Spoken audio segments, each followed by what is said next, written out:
to Yeah. bad weather. Like today, we were like hold at the start for 2.5 hours because of the fog, Oh, which that was must very have been unfortunate. insane. Yeah, that's I very mean, unfortunate. it's very unfortunate because it's the Olympics, and we only got one training run yesterday, which was in a bad weather and bad snow conditions. And Yeah. then they changed some places because the jumps were too big. So it Oh, was a shame not to try the whole course, start to bottom. But then we talked with FIS and we managed to do like a training run from the middle where it was safe. Um, hmm, so we tried some jumps down to the finish, and that was pretty good, but it was just a long day. And yeah, then I imagine. I had physio, I did dry land. Now we have like a video analysis, get ready for tomorrow. Then it's dinner and sleep time, and it's big day tomorrow. That is true. And I mean, it's already your third Olympics, right? So what's your Yes. goal? Like, what is next in your career? I mean, obviously, when you come to the Olympics, only one thing matters. Yeah, It's come back, come back with a medal. yeah. But I'm gonna give my best. I feel very comfortable and confident on the slope. This is the hill where I did my first World Cup race in 2019. So I Mhm. know the hill very well, and I'm gonna try to use that experience tomorrow and Yeah. try to get down there as fast as possible. Yeah, for sure. But I mean, talking about racing and down the hill, and that must come with like so much stress. And how do you do with stress? And do you have like any rituals maybe that help you deal with that high pressure moments? Yeah, I feel like when I ski speed, downhill and super G, it's so much mental, like mentally tiring that Yeah, I sometimes just ask the coaches, like, can we go do a GS run, yeah, um, just to like kind of relax a bit. But then you also get used to it.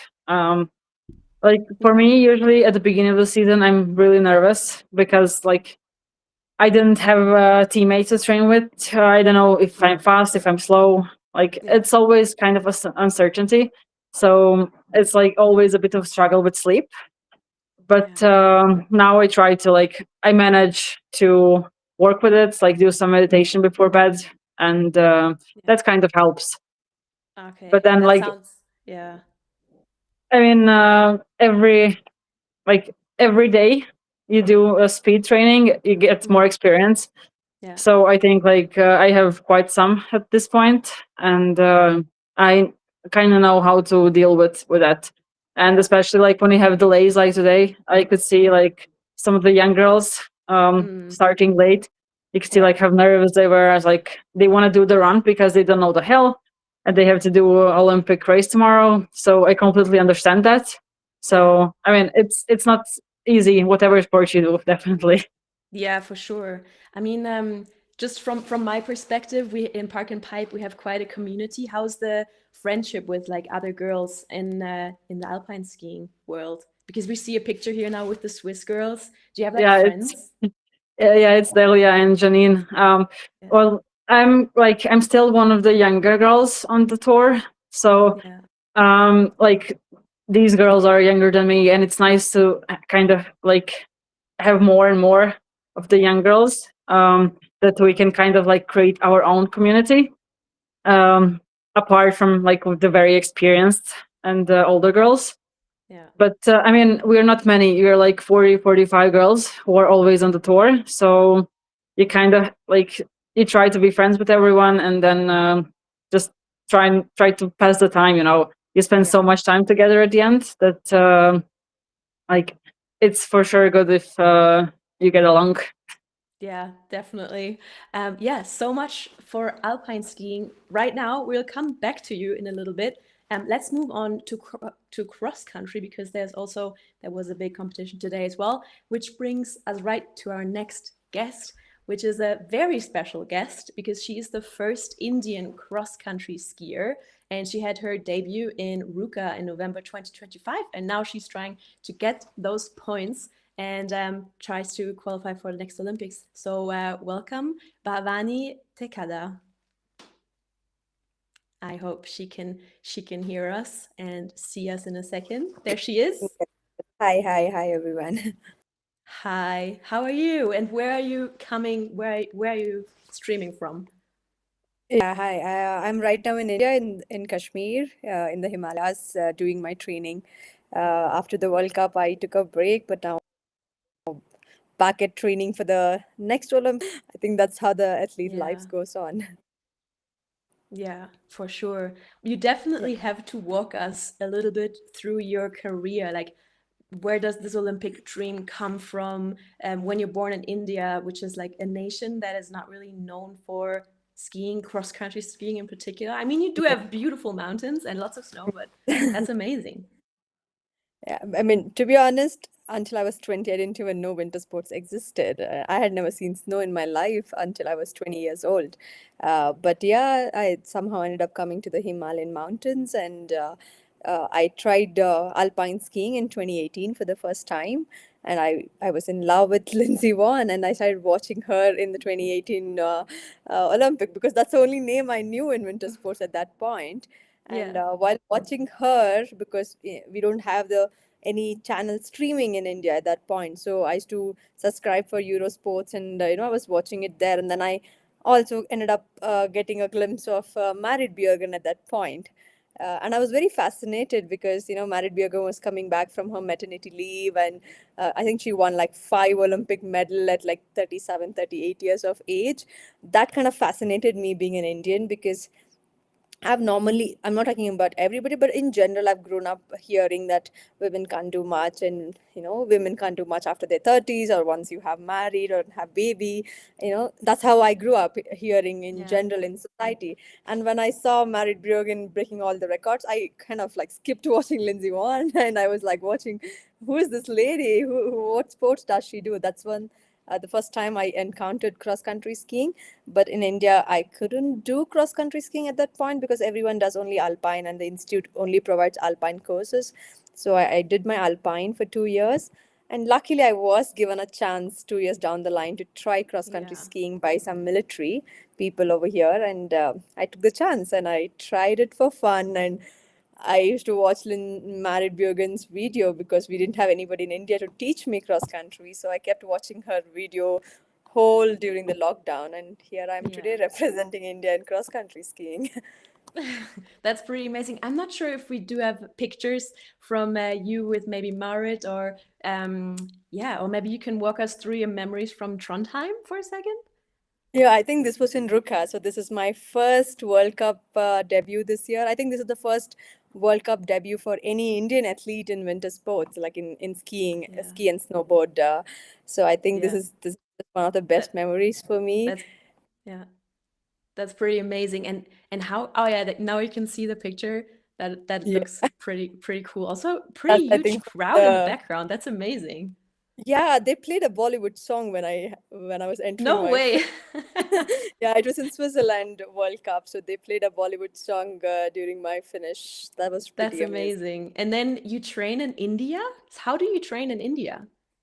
I mean, I come up to the Himalayas in Kashmir. We have a beautiful mountains. Yes, we struggle a little bit with the infrastructure, but it's improving. So I do summer training with roller skis in the Himalayas, and in the winters I come to Kashmir and do training. And obviously I've been traveling to Europe to learn and gain more experience Yeah. to learn the techniques. I've been traveling to Finland, Norway, and Italy, and all these Yeah. countries to train. Lots of traveling involved, I guess, which brings us to a next topic, which is the hot take. So, yeah, which cross-country format is actually your favorite? For me, I actually love kilometer race, but watching the sprint, I mean, like I personally not a sprinter, but I love watching sprint because it's really, really Yeah, crazy uh, how the yeah, heat that's super exciting. works. So Yeah. today we had a little hot take in on our FIS socials, and Okay. so the voting came out and about the men's skiathlon, which is tomorrow. So Yes. do you guys what do you think about this voting? I mean, we have a mix of Pellegrino, which is just a local legend, I guess. Second, Yes. he got second at the last race, and then Gus, who is, I think, in really great shape and maybe kind of a dark horse, and then Korostelev, who's under the neutral flag, and he's just a youngster. So what do you guys think? Maybe the Italian guy, because it's home ground, so I'm expecting that he might be the one. And but yeah, you never know what Clavo does, because he's just uh, like a shocker to everyone. He just comes out of Yeah. nowhere sometimes. Yeah, and I guess sometimes the Olympics, they just bring up those stories where those underdogs just, I don't know, have the Yeah, day of true. their lives and get a gold medal. You never know. But yeah, speaking of gold medals, moment of the day. So let's have a little look on some photos of today. And yeah, we definitely have to cover some cross country and some downhill. And I hope we can see, yeah, the gold medal. That was Oh, pretty freedom. special. I think she had such an amazing performance. What do you think? Oh, I mean, like, great. Like, I have watched her personally during the World Cup, journey, and she's amazing. Like, I think the whole Swedish women team is like really crazy in cross country skiing at this point. Yeah, definitely. And let's talk about you have a very special friend as well. I think I've heard. Um, Yeah. who is that and what happened today? Um, I mean, like, I have a special bond, which I never expected. Jessie, I mean, obviously, I think everybody in the world loves her for the person she is. So I also was one among the biggest fan, and I loved her for her personality. So I had approached her last year. We just had a very small chat, and I loved how she remembered every tiny bit of our conversation. And again, this year during the World Cup, we got to meet again and travel together, and compete Yeah, together. that's So that was really amazing how she connects with everybody, and how she'll be there, because I was all alone. I didn't have a team during the World Cup. Like, I was traveling alone, like no coach, no technician, back technician, or anybody. But I still used to get a message from Jessie before all my races, wishing me luck. And she used to be on the track screaming my name loud there, like the whole stadium is screaming her name, and she used to be like, "Go Bhavani, go Bhavani." So I think that's a really special moment for me. Oh, that's a very sweet story actually. And it's always good to have someone on the tour and to not be alone. But now let's go to the downhill race, which was, I think, incredible to see that podium on the downhill. So, Elvida, maybe you can help me out a bit because I'm park and pipe, but I Yeah. watched that race and that was incredible. I mean, the podium couldn't be, I think, any more like, yeah, we have Dominic Paris in third, who is fifth Olympics. That's Yeah. pretty insane. He's 36. And then in second, Franzoni, 2001. So, like, two guys, completely different age. And then in first place, the Swiss Franjo van Almen, which is absolutely insane. He world champ and 1 year later, Olympic champ. Yeah, I think like so we were on the start, and as we were delayed, we opened the downhill to watch, and it was so fun because I mean, Franja, he's been on the podium this year, he's been winning, so it was not a surprise. And then also with Giovanni, he's in a very good form this period, and it was so amazing to see him get a medal on his first Olympics like race, and especially at home. And for Paris, for me was like super exciting because this morning I was biking, and then I was going to the feed on Instagram, and I see his family or his wife post, or like the partner posted a video of the kids and saying like, yeah, we're here um, to cheer on you, medal or no medal. And Oh, then it was so fun to see him like get on the podium, and I mean, two Italians at home. It's yeah. it's been like pretty cool, I would say. Yeah, that's pretty incredible. How surprising was it for you, the fourth place with Marco? Yeah, I mean, yeah, it's downhill, it's men's downhill, and you never know what's gonna happen. Yeah, It's that literally it's been like so close this season. Every year, every race, like different people on the podium, different winners. So you never knew what could happen. And if you watch the training runs, you could see Marco was not the fastest. So yeah, you know, yeah. Speaking of not the fastest, I mean, tomorrow is going to be a big day as well for the women. And I mean, Lindsay, like, what do you think? Like, how are her chances of, performing? And I think it's incredible that she's just still skiing with her injury. And what do you think about, racing with a I bad know. I knee? mean, Lindsay's a legend, literally.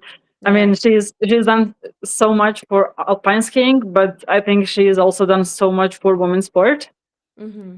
And I have a picture with her from 2019 here in Cortina, from my first World Cup race in speed, and then today I'm competing with her. So I would like to see myself in that picture, tomorrow. But yeah, let's see.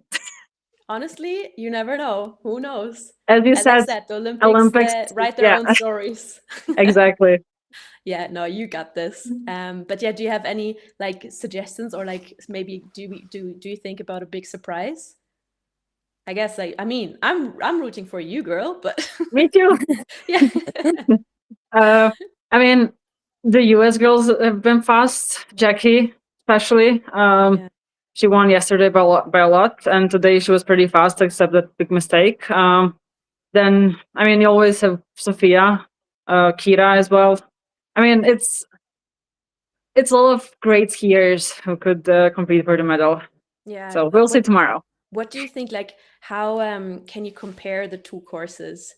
Like Bormio and Well, Milano? honestly, I haven't paid a lot of attention. I know Bormia is like one of the hardest for men when they have it in December, but now it's like more snow and then better light. I'm not sure how tough or not tough has it been. Like I haven't really paid too much attention, honestly, with Yeah. my schedule.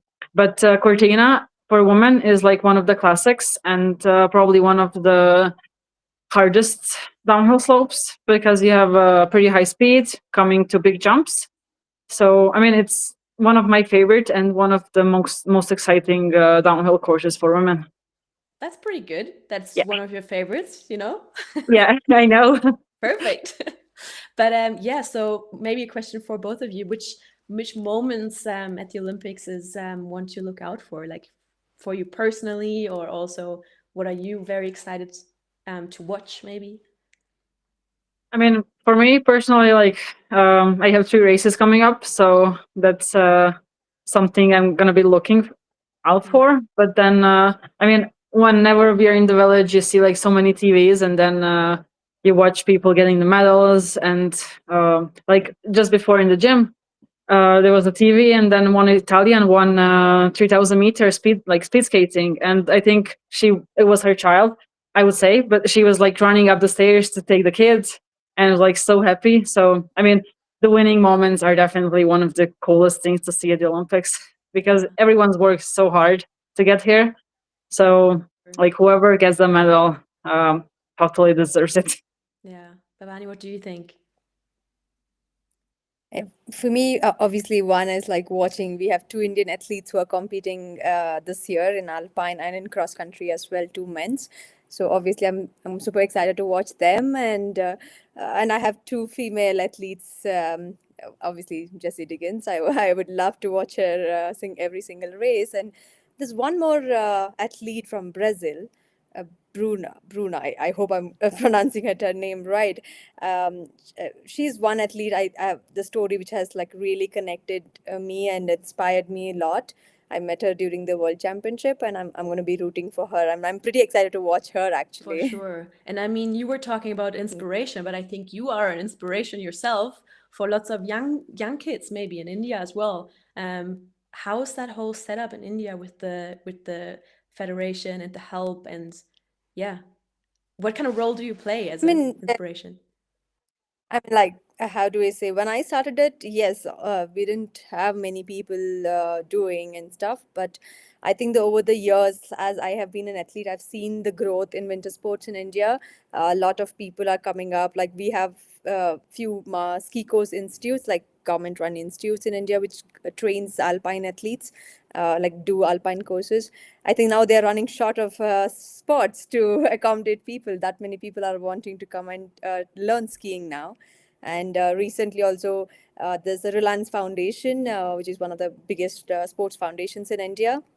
So they started sponsoring me a year back, and not just me. Now that through my journey, they've also started sponsoring six more. We have six girls who have been sponsored by them. So including me, they're sponsoring five other young athletes. Like 15, 16 years old athletes for their trainings. So I can see a big change coming up. We have so many companies coming forward to support winter athletes. It's not like very fast, but it is happening. The change is coming. So I'm expecting in the coming years we will have more support, and we'll have more young athletes coming up and picking up the sports. That's amazing. I'm very excited to watch more Indian athletes then at the next Olympics, including you. Yeah. And I hope maybe so. maybe last quick topic, Evelina, what is your key to success? I mean, dedication, work, and for me, having fun, enjoying what I do has been a very big thing in my career so far. So yeah. Amazing. Well, I guess then have fun tomorrow. Yes, And I will. thank you so much that you have been part of this. And yeah, I am super excited to watch you tomorrow as well. And I'm super excited to you. watch you at the next World Cup, Yes.